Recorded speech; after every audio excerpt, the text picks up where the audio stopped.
And then I think we're going to have you on a laptop for volume on Kid Zai's computer. Yeah. As long as you guys can hear me and see me. Can you guys, hey, can we just test this out? Can you guys hear, can you just say like hello? Hey, hello? Can you guys hear okay? Yeah. Okay, yes. Okay. Yeah, that works. So, cool. Yeah. Okay, awesome. So welcome. Well, thank you so much. Yeah, let me just share my screen so I can present. And what I'll do is just tell me if you guys can see my screen.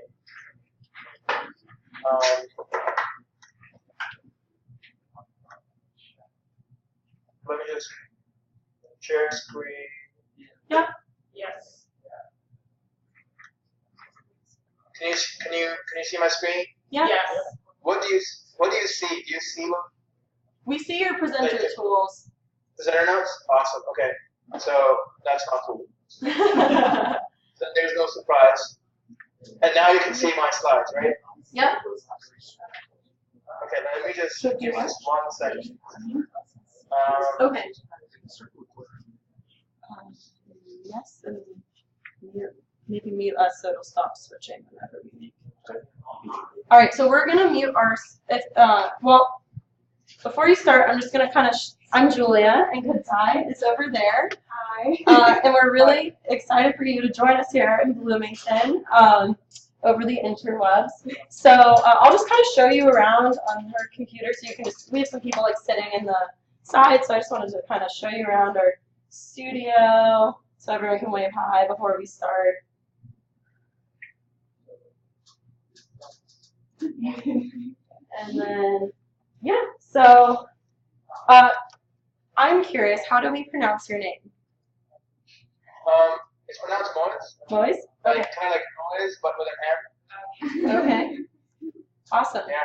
So I think, so this is Moiz, and he's from the Wikimedia Foundation. Also has a lot of other projects going on. And before that, he worked at Hipmunk, and we've passed around your website, so I think people have been checking you out, but his talk is called, tentatively called, Why You Shouldn't Work at Facebook, and we're really excited to have you.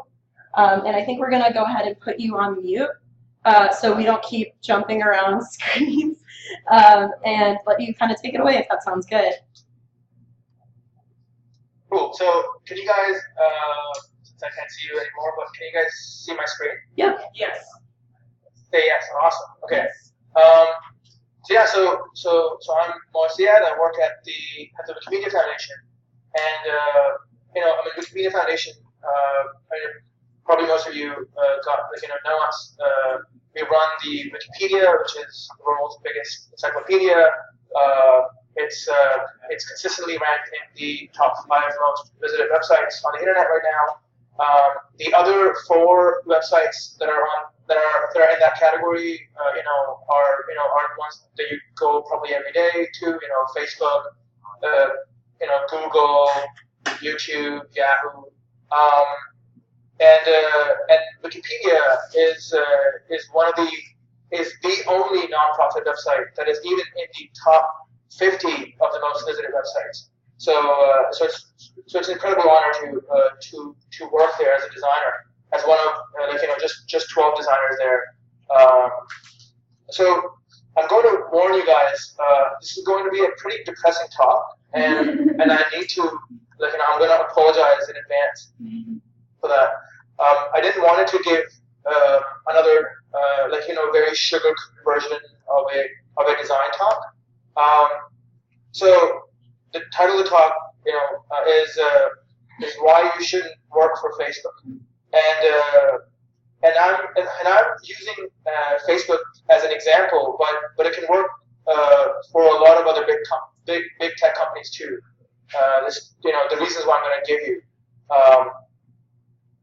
Specifically, I'll start with a very quick recent history of the industries designers have typically worked for, and then I will talk current career landscape for designers right now, and then I will end with some alternative options that designers can consider. So first off, how do we get here?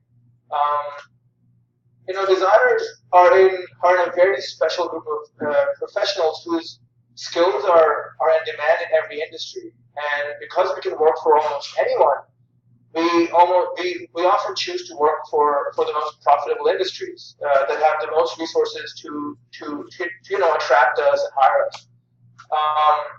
For example, in the '60s, advertising industry was booming. It was one of the fastest growing industries in the U.S. And that's where designers went to work in droves, and they flourished there. They became art directors, amassing huge egos, selling the public sugared water like Pepsi and Coca-Cola, like fancy cars, the whole Chevrolet and Fords and cigarettes with just with beautiful typography and just hard writing copy and we've seen Don Draper work his charms on the famous TV show Mad Men, and in 1964 during the height of Mad Men era, a group of designers released a very bombastic manifesto calling it the First Things First Manifesto, and advocating that designers should think about what their profession has come to represent in the oversaturated world of advertising and how their time is spent in pursuit of trivial purposes.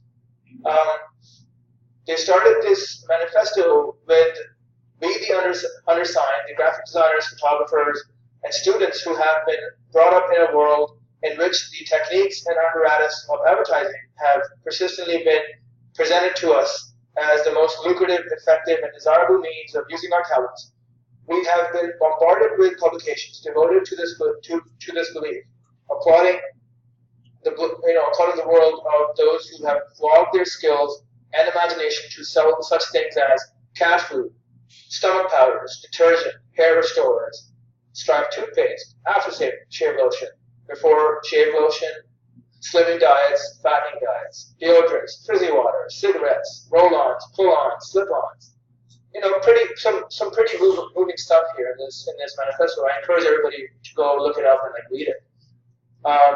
Then moving so I'm skipping a bunch of time, but moving towards the mid '90s and early 2000s, design started becoming a big part of internet companies. Web design started becoming a thing, and internet advertising companies needed designers to generate flashy images that would grab people's attention.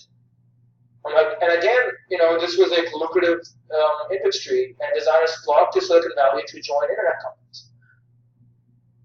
In 1999, almost 35 years after the previous manifesto that I just mentioned, Adbusters, which is a great Canadian anti-consumerist magazine, they published an updated version of the First Things First manifesto to fit the new set of challenges designers were faced with.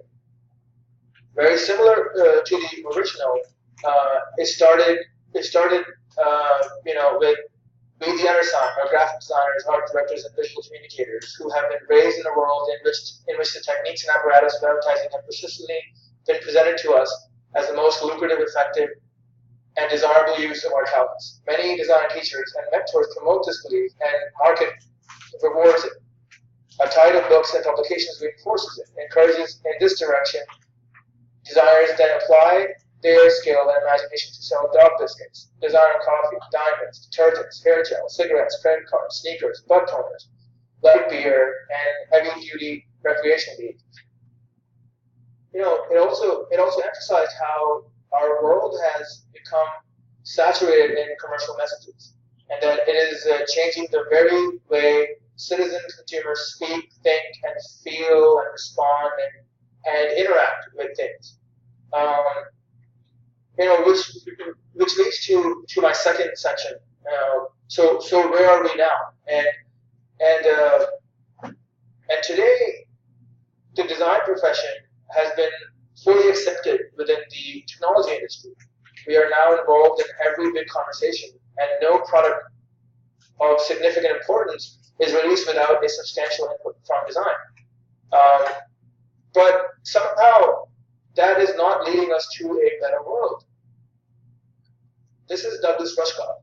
He's a professor and media theorist, and he says that we are fast approaching a societal norm where we as nations, organizations, and individuals engage in behaviors that are destructive to our own and everyone else's welfare. The only corporate violations worth punishing anymore are those against the shareholders. The criminal mind is now defined as anyone who breaks laws for a reason other than money. The status quo is selfishness, and the toxically wealthy are our new heroes because they only seem capable of fully insulating themselves from the effects of their own actions. And I think he is right. We encourage people not to think about how design can be used to help solve big human problems, but how we can fit neatly into an industry. So, for example, when I was in design school, maybe in the first year we would talk about how design can address our world's biggest challenges. But as my studies progressed, the last 2 years of school especially felt like as if I was getting pushed into thinking about how I can be successful, where the definition of success becomes narrower and narrower. And until when you graduate, you have this one idea that you need to go out and join a big name company and make a lot of money. Now people hate big name corporations like McDonald's and Chevron and Walmart and Monsanto, but those big name young tech companies are looked upon with great reverence. We see Zuckerbergs on TV and magazine covers. We glorify them and make them our idols. We aspire to be them. But how much value are these companies really adding to our lives and to our work? I'll give you my favorite example from Silicon Valley. Washboard is a company that will send you $20 worth of quarters when you pay them $26.99, so you can run your laundry.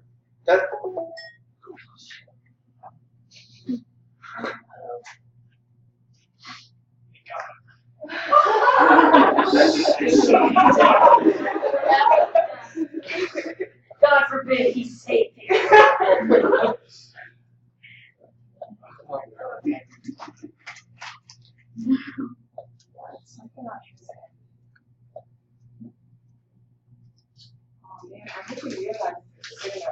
Oh,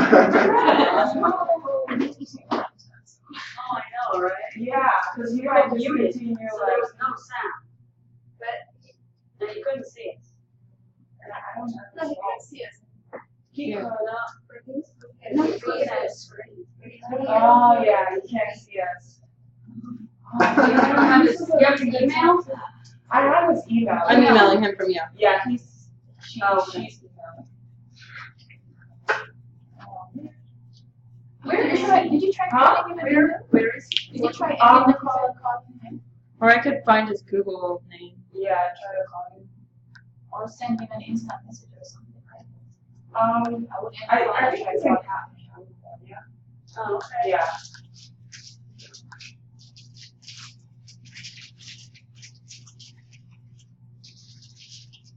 Yeah, it's probably still coming. So sad.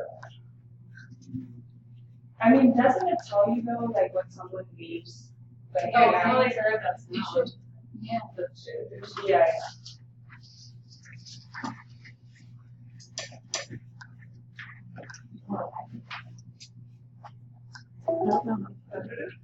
Is that him? Okay, good.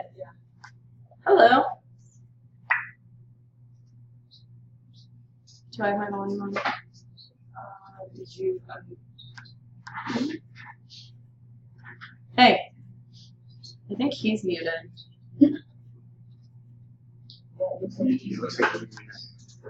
I muted him? Oh no. Oh, here we go. Wait. Okay. We were just like, did Facebook get him? Like, what's going on? So, Wait. So where was I when I got muted? yeah, because we figured that you would have kept going. We were, No. Let me go back to my rant. You're talking about washboard. Okay, you were talking about washboard. You just started talking about washboard. Okay. I'm so sorry, guys. It's okay. It's on our end too. I wish. Okay, it's. I'm going to mute us again, just so we don't keep flashing back and forth whenever we make noise. Okay. But we'll email you if it disconnects again. But we should be good. Okay. Cool. Okay. You can just I mean you can just unmute yourself and just ping me or something. Okay. Okay. Let me go back to Watchboard. All right. So can you hear this? Can you see this? No. Oops, you can't actually because my screen is not shared.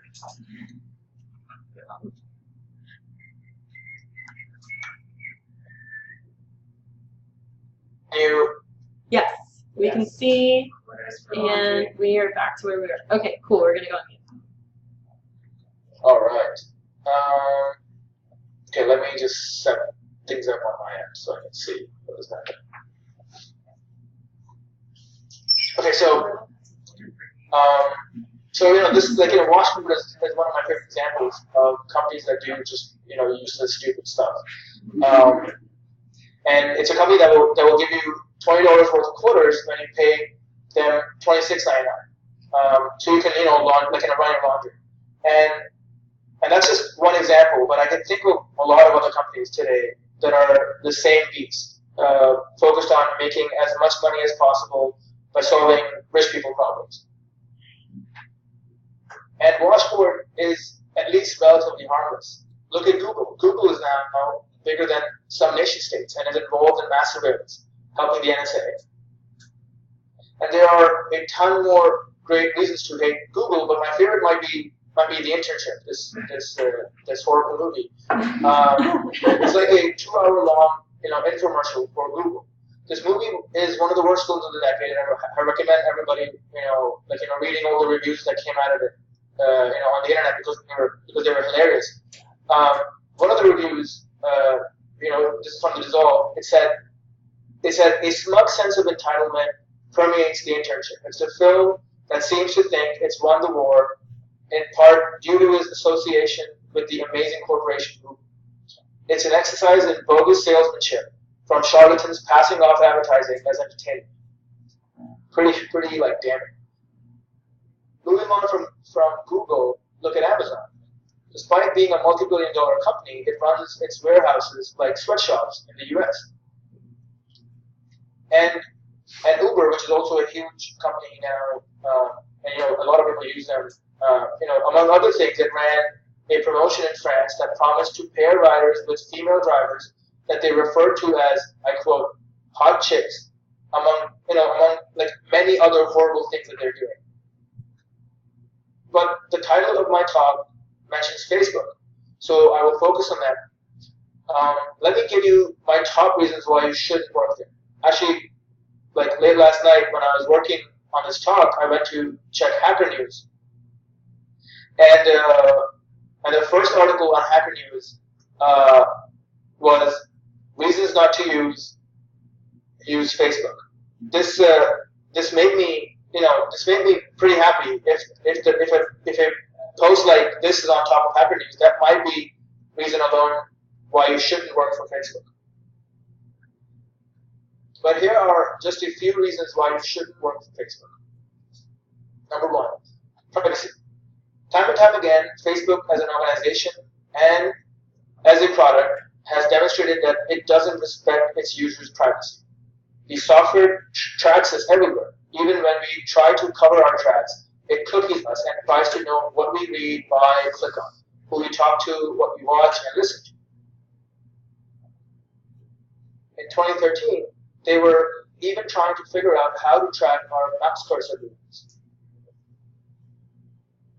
And they do all of this tracking to get better at showing us ads, which is my second reason why you shouldn't work with Facebook. They use our data and give it to companies so that they can know minor details about us and show us better and better ads. As Jeff Hammerbacher, the founder of Cloudera, puts it, the best minds of my generation are thinking about how to make people click on ads, and that sucks. Interestingly, Jeff Hammerbacher, he used to work at Facebook. and where he witnessed our best minds toil to show us ads. And apparently that quote of his has led a lot of people to reconsider their jobs. Here is a Quora user asking how many known cases are there of people leaving their jobs because of a Jeff Hammerbacher quote. Another reason not to work for Facebook is because even though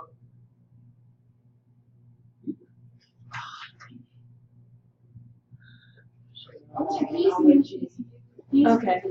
Oh, he just rejoined. The thing on his microphone. Oh, okay. We just, yes. We just, okay, did I get muted again? yes, but you're good now. We just heard, you just dropped off on, when you're talking about censorship. You just started censorship. Okay. Alright, cool. Sorry guys. It's okay. It's not perfect.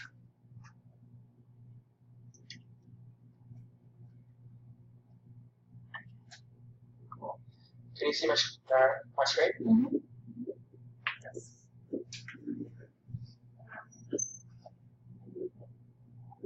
Okay, so can you see my screen? Yes. We're good.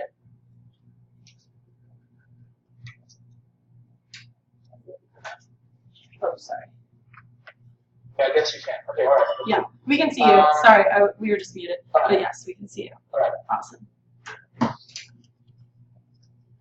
Okay, another reason not to work for Facebook is because even though the company might pretend to be all about free speech and open communication, it practices heavy censorship. One such case of censorship is when Facebook blocked a page announcing a protest in Russia obeying the orders from the Russian government. And I can find like many examples of this, but I just want to like wrap up this section to like move on to like more positive things. And also, as any other big corporation, it also does some tax evasion, moving money to Cayman Islands, just like GE or like many other corporations like Microsoft and Apple, and I think the very important reason why you shouldn't work for Facebook is because as a product and company, it doesn't respect the very aspects that make us human. It flattens our ideas of who we are and could be. As A. Smith put it feels important to remind ourselves at this point that Facebook, our new beloved interface with reality, was designed by a Harvard sophomore with a Harvard sophomore's preoccupations. What is your relationship status? Choose one. There can only be one answer. People need to know. Do you have a life? Prove it. Post pictures. Do you like the sort of things? Make a list. Things to like will include movies, music, books, and television, but not architecture, ideas, or plans. This flattening of our very essence is probably the worst of Facebook's crimes. I could go on and on with the reasons why you shouldn't work for Facebook, but the sad thing is, none of those reasons are just unique to Facebook. Google has the same issues. Amazon and Uber too. Almost any big tech company has very similar issues. And they are sadly the defining characteristics of our industry. And we as individuals need to make some tough decisions about whether we can go on supporting such companies by lending our skills and building their products. So, you can ask me like, hey, if I shouldn't work for Facebook or Google or Uber or Amazon, like where should I go work? Well, before we can answer that question, you have to think critically about what success means to you, individually and not based on what other people have told you or what you've seen on a magazine cover. We live in a world of incredible problems and opportunities, including global warming, hunger, poverty, surveillance, education, and we need to think about what is going to be our manifesto. How can we as designers and people who make technology, who make things on the web and on computers, how can we define ourselves and what we call success in a way that help tackle these huge problems? Maybe we can learn from other people. Here are like 3 incredible designers that I respect tremendously, who are making huge impact without working for the Facebooks and the Googles. Matthew Anderson, he is the lead designer at 350.org. And 350.org is an organization that was behind People's Climate March that happened in New York recently, which was one of the largest protest marches about climate change in the world ever. And he was behind the design and the identity of People's Climate March. But just besides the regular design stuff, he also designed a freely licensed typeface for the climate movement. It's a beautiful typeface. It's freely available. You can download it, and a ton of people use it. Another amazing designer and artist is Molly Krabak. She is an activist. Has a tremendous following on the internet, and most recently she was involved in the Black Lives Matter movement, making a beautiful illustrated piece, including one explaining the death, the aftermath of Mike Brown's death. And work like this is tremendously important because it kind of helps people understand what are the massive issues around them, and that usually do not get the kind of press coverage that it should get. Another amazing artist and designer who does tremendously important work is Jonathan Harris. He started as a computer scientist, and his work explores the relationship between humans and technology. He has an incredible body of work, and I could just show any of his pieces. But what's his project is this project where he's documenting how whale hunting happens, with beautiful photography and sound about how Alaskans go on whale hunts. These are cool people, but what companies can you work for if you really need to get a job? And we all do when we think about these things when we're in our final years of school. And despite what others might make you feel, there are a lot of very important organizations doing amazingly challenging work out there solving, tackling big problems that we face today. You can work at the Electronic Frontier Foundation, which is a nonprofit digital rights group working to protect privacy and fighting corporate and government surveillance. Or you can work for 350.org, which is a climate advocacy organization that I mentioned earlier. And they were most recently behind, the climate march. Or you can work at Khan Academy, which is a education startup providing free online courses for everyone. Or, sorry for the shout out, but you can work for the Wikimedia Foundation, which is a nonprofit organization that operates Wikipedia. Or you can work at Mozilla, which is a free software company focused on open standards. They make Firefox, which is one of the leading browsers. And Firefox doesn't trap its users. You can also work at Open Whisper Systems, which is a small startup, and they make collaborative open source software to make encrypted communications accessible and simple for users. Or you can work at Tor, which is involved in making an encrypted web browser to enable anonymous communication. Or you can work at Ushahidi, which makes free open source software for information collection, visualization, and interactive mapping. And they are involved in mapping disaster relief and other huge events that are happening, especially around the areas of Africa and other global south places. But no matter what you do, please do not work for Facebook. Thank you.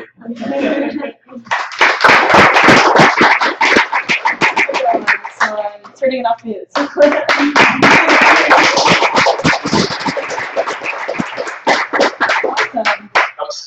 That was great. I'm so sorry for all the tech difficulties. Oh man, it's not a perfect system.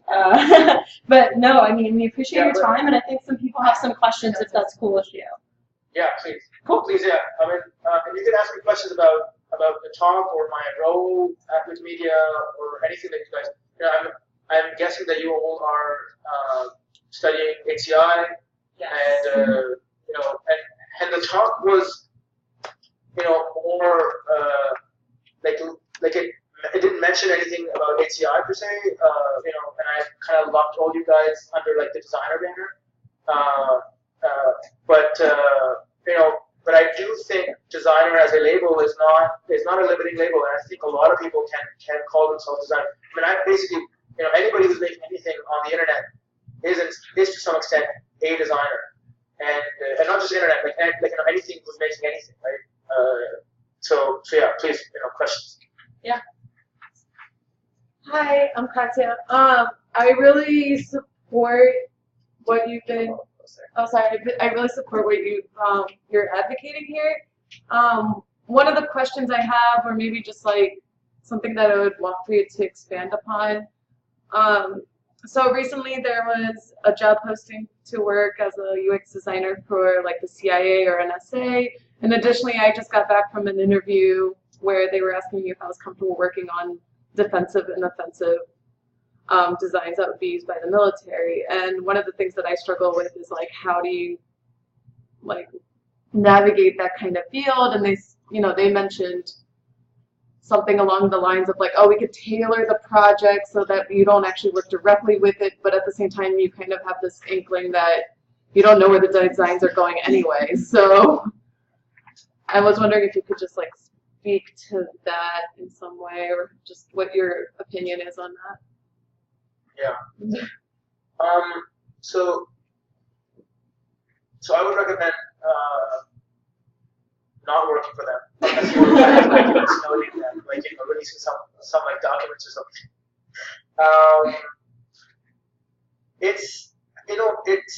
It's a pretty hard question to ask to answer for somebody, because everybody is in their unique position, and I feel I'm speaking from a position of tremendous privilege, right? And I guess most of us in this room are also kind of from similar backgrounds.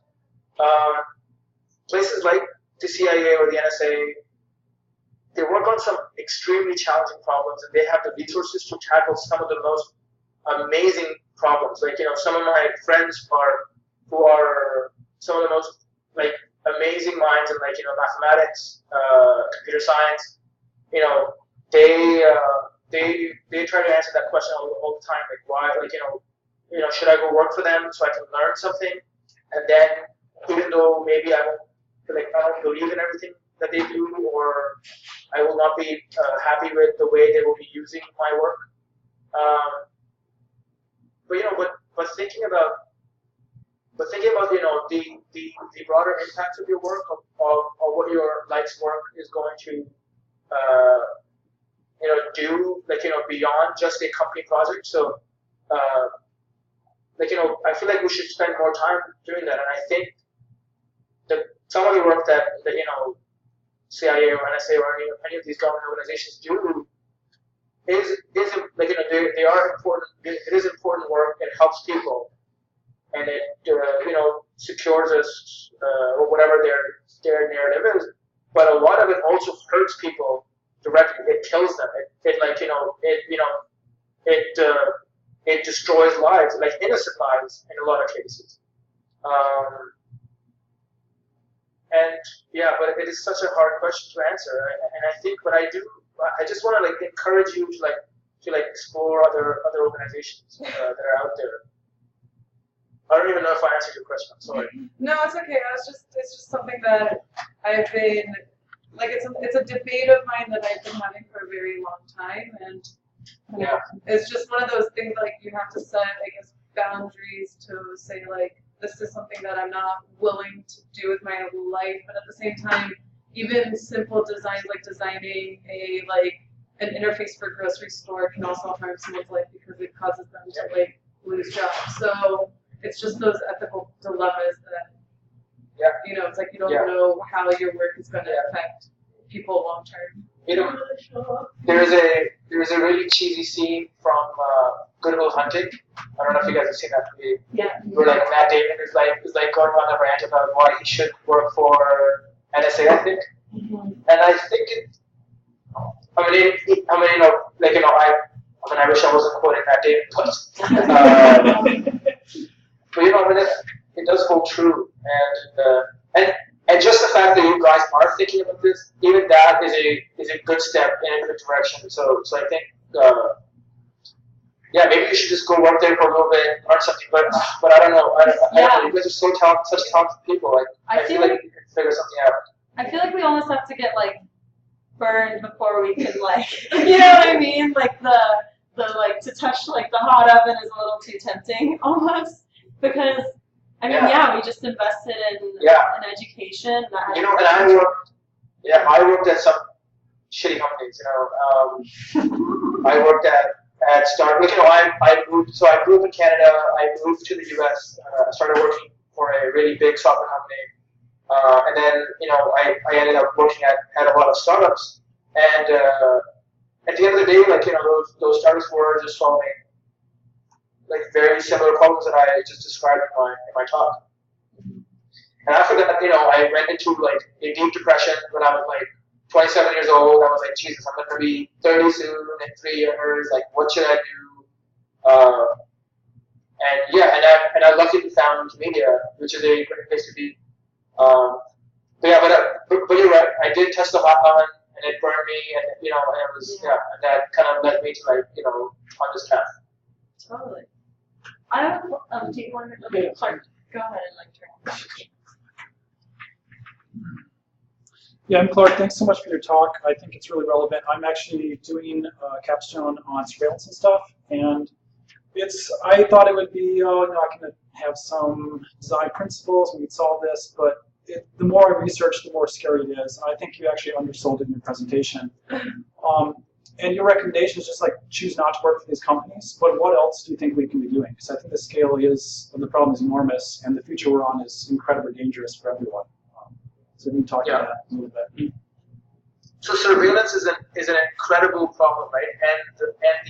And I think one big component of the surveillance problem is a design component, is a user experience component, is a human-computer interaction component.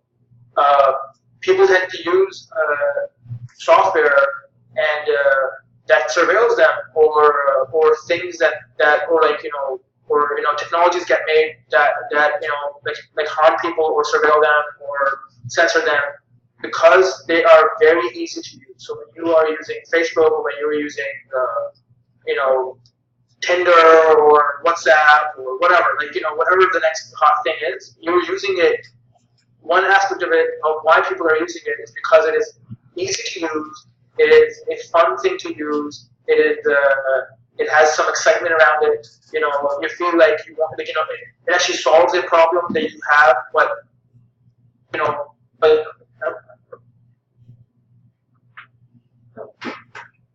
Can you? Oh no, we can't hear you. Oh wait, now we can. Can you hear me now? Yeah. Can? Okay. All right. Yeah. So I feel so I think there are a lot of places that are, and I listed some of them, you know, in the talk. There are a lot of places who are actually building software that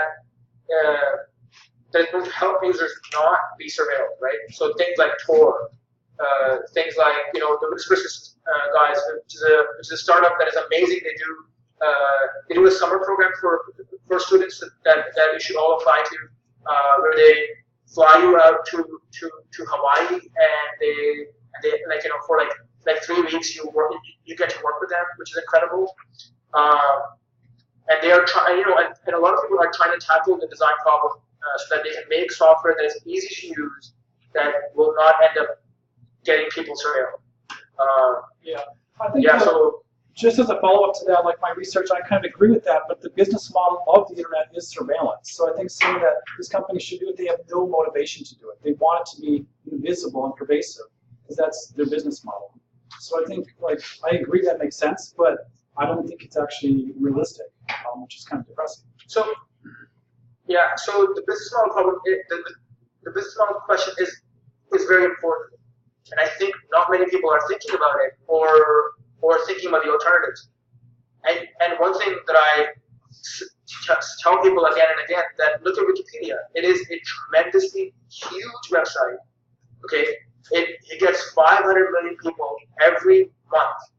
It has billions of users. Almost everybody on the internet uses Wikipedia, and it has a completely different business model. Like last year, we raised $57 million. Like we donated $57 million to run Wikipedia, which is an incredible amount, right? And we are a 200 people company. We are growing, and but I think nobody or not many people are exploring these other business models that could be, maybe nonprofit or maybe, user supported in other ways, or maybe have like a user supported and a free model where people who can afford can pay a little bit of a premium, and people who can't afford the product, get a free version of it, but it doesn't surveil them, And I think one of the things that I'm seeing that in the journalism space, there's actually a lot of journalism organizations that are also coming up that are nonprofits now.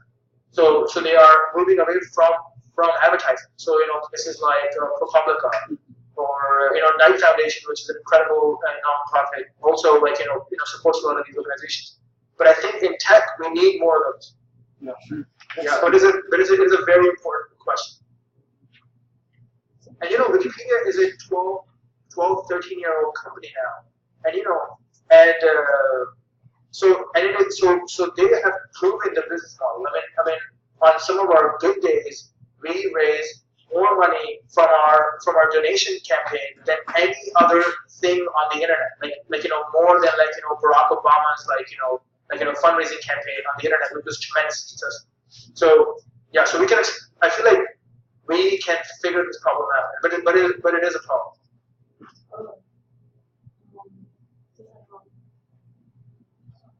Anybody else?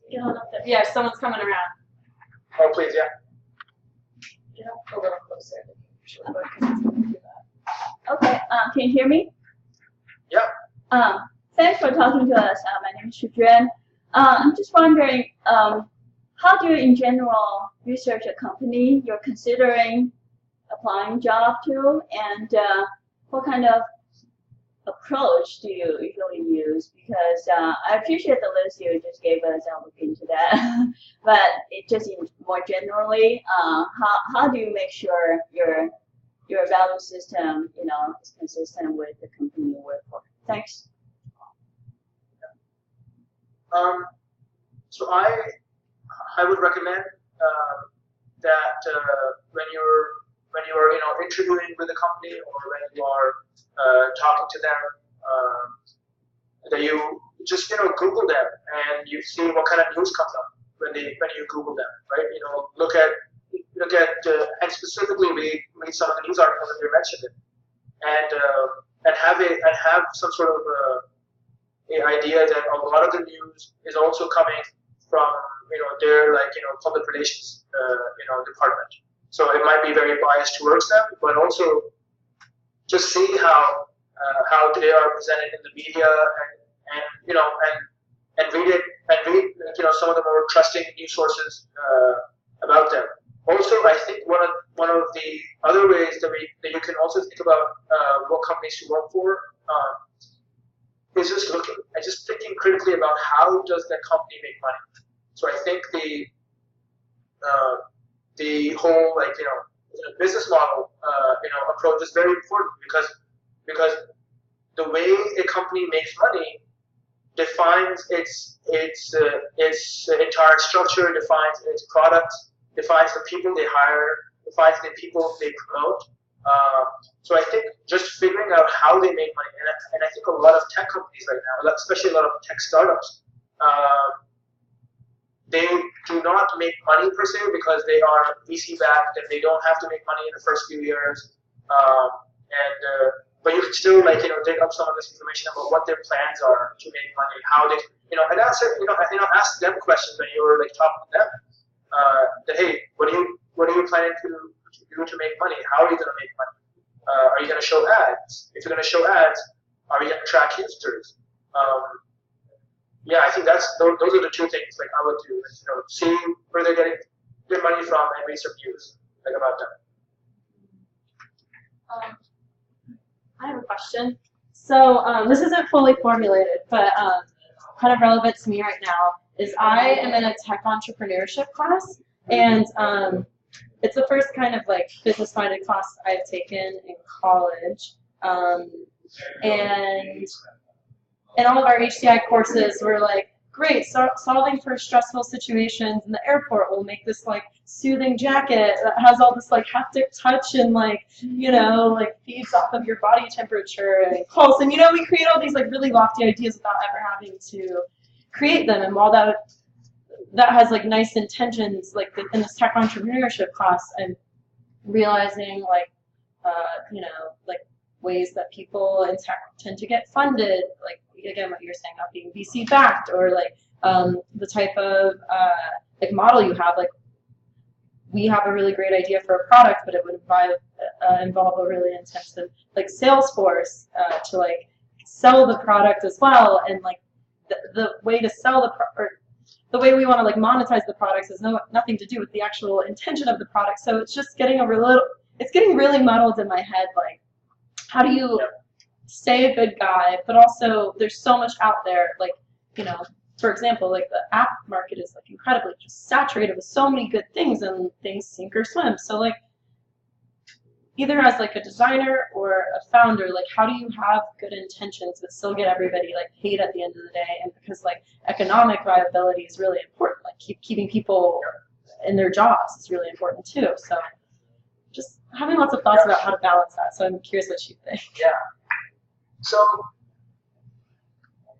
one of the things that I think is one of the like original sins of a lot of startups is that they start, like an idea starts with like, you know, good intentions, that hey, we're going to make something that is going to make it easy for people to do something, and then they run towards how to make that idea grow as fast as possible, have the most amount of users as possible, and in pursuit of that, they lose like a lot of their you know, morality and discipline, and I think I would encourage people to think about more about how an idea can maybe have a slower growth of users, but still keep an integrity. And I think there are a lot of examples of that. I feel like in many industries, right? So I would say in the fashion, you know, in the fashion industry, right? I don't know. Like you know, something like Louis Vuitton, like started with some guy in a garage, like literally some guy in a garage making bags, right?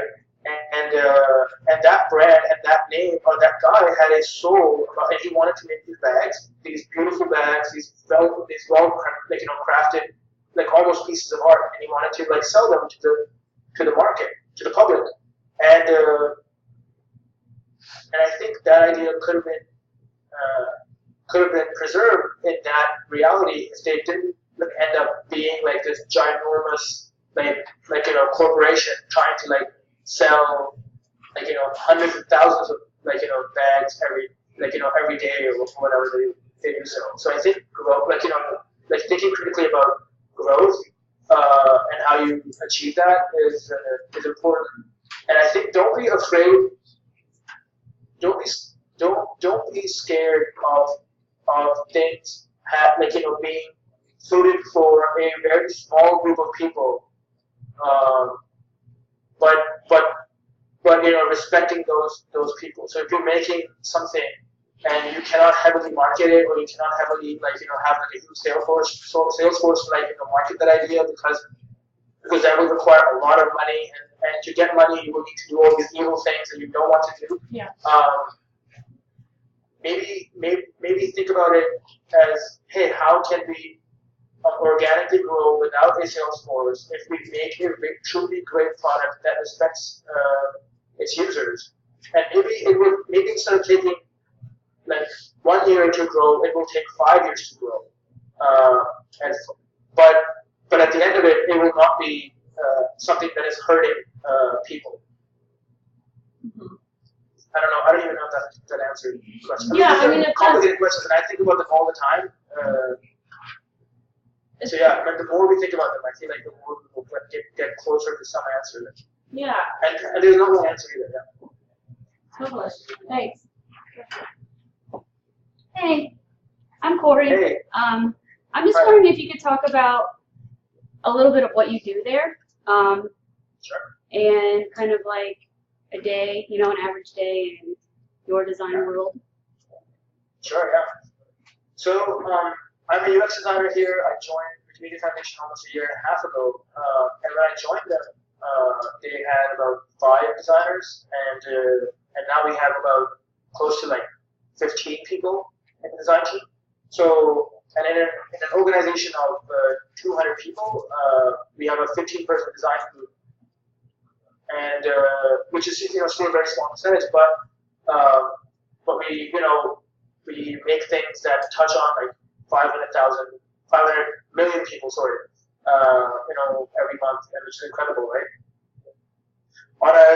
On a day-to-day basis, I am dealing a lot with thinking about what we can build next on Wikipedia, especially I work for the mobile team, which is the mobile apps, the mobile web team. So we're thinking about ideas around how do we make features to help global south, people in the global south.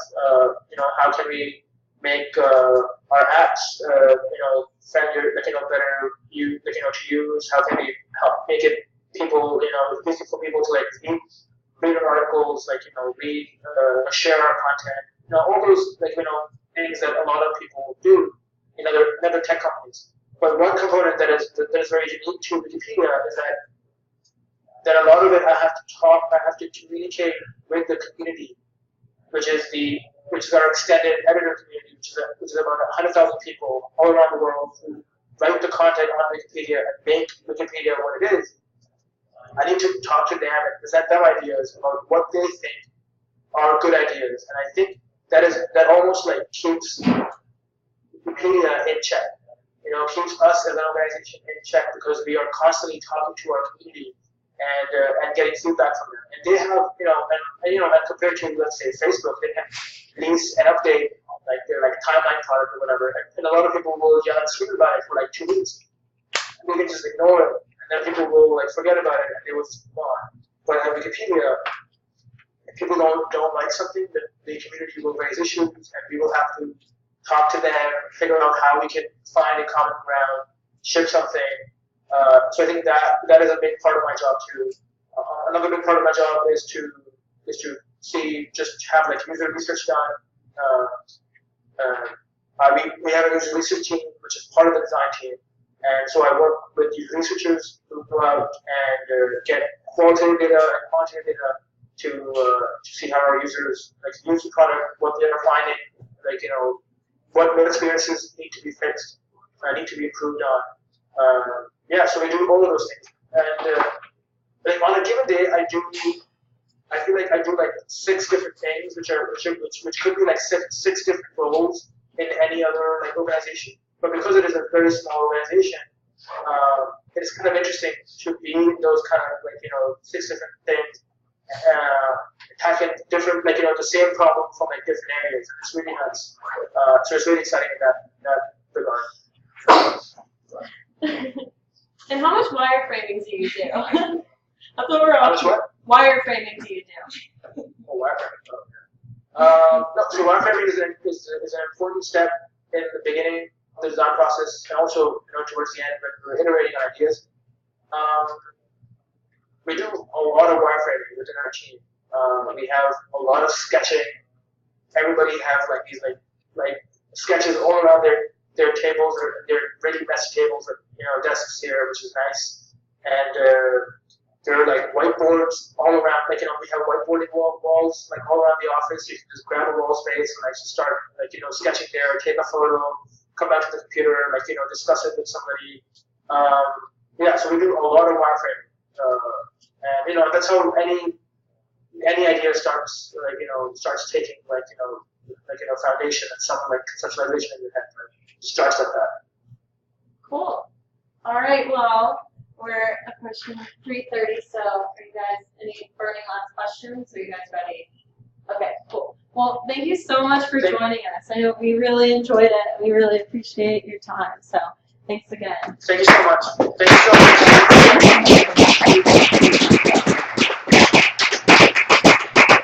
Hey, I just wanted to introduce myself. We've been talking on email for like the past 3 weeks. I just want to say thank you to you, Qatar, because you invited me to do this. Yeah. I didn't even know there was such a thing that you guys do. Yeah. It was really nice to like speak to all of you. I met you for like 5 seconds at interactions, and you gave me your card, so I hang on to that. Yeah. No, I mean, you know, the foundation is hiring designers, is hiring user researchers. If any of you is looking for an amazing opportunity, please apply, send us your information. Yeah, thank you so much. Yeah, thank you. Thank you.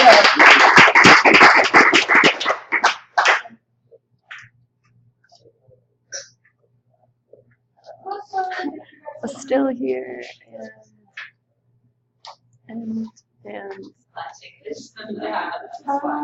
Scott. I'm gonna let this run.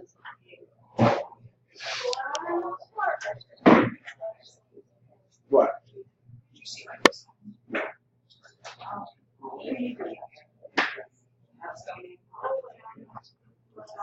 Depends. If you sit behind.